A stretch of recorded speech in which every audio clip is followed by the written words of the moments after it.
Assalamualaikum warahmatullahi wabarakatuh. Perkenalkan, nama saya Bella Wahirianti, channel 2019. Di sini saya akan sedikit menjelaskan tentang akad-akad lainnya. Akad syaf. Al-syaf secara etimologi arti al-ziyadah, penambahan, al-alt seimbang, penghindaran, pemalingan, penukaran, atau transaksi jual beli. Kadang-kadang al-syaf dipahami berasal dari kata sahrafa yang artinya membayar dengan penambahan.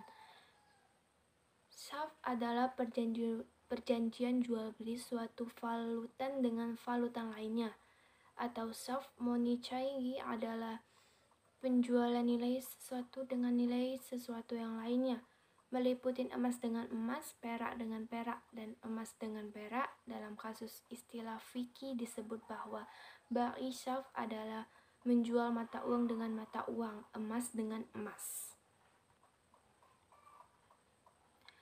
Akad wadiah.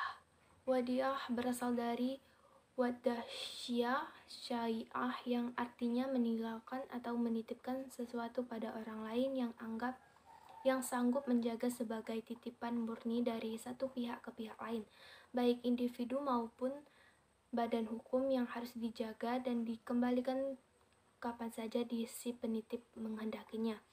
Wadiah merupakan akad tabaruk, tolong-menolong atau saling membantu, sehingga masuk dalam kategori akad non-profit. Namun akad ini bisa menjadi akad muwahhad, transaksi pertukaran atau tijarah, transaksi motif profit jika disepakatin, atau skema bisnis berupa jual beli manfaat barang, sewa fasilitas, dan atau jual beli manfaat perbuatan jasa atau penitipan sesuatu tersebut.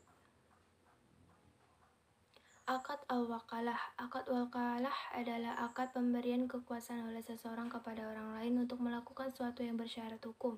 Sedangkan pemberian kekuasaan itu sendiri bisa dengan menggunakan dan atau tanpa pemberian upah. Pemberian upah pada akad wakalah inilah yang dinamakan sebagai wakalah bil ujrah.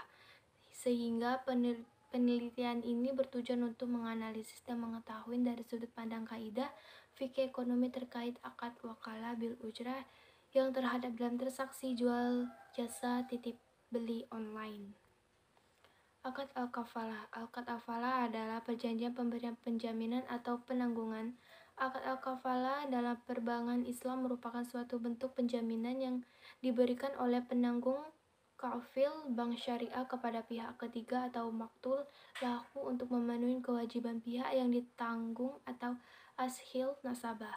Akad al-kafalah adalah akad penjaminan atau brokerage sebagaimana yang dikenal dengan BW, sehingga dengan digunakan untuk produk bank garansi yang juga merupakan bentuk penjaminan. Dalam perjanjian bank garansi adanya suatu resiko yang ditanggung oleh bank.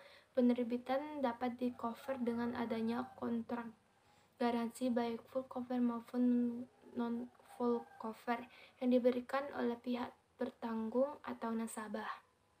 Qardul hasanah.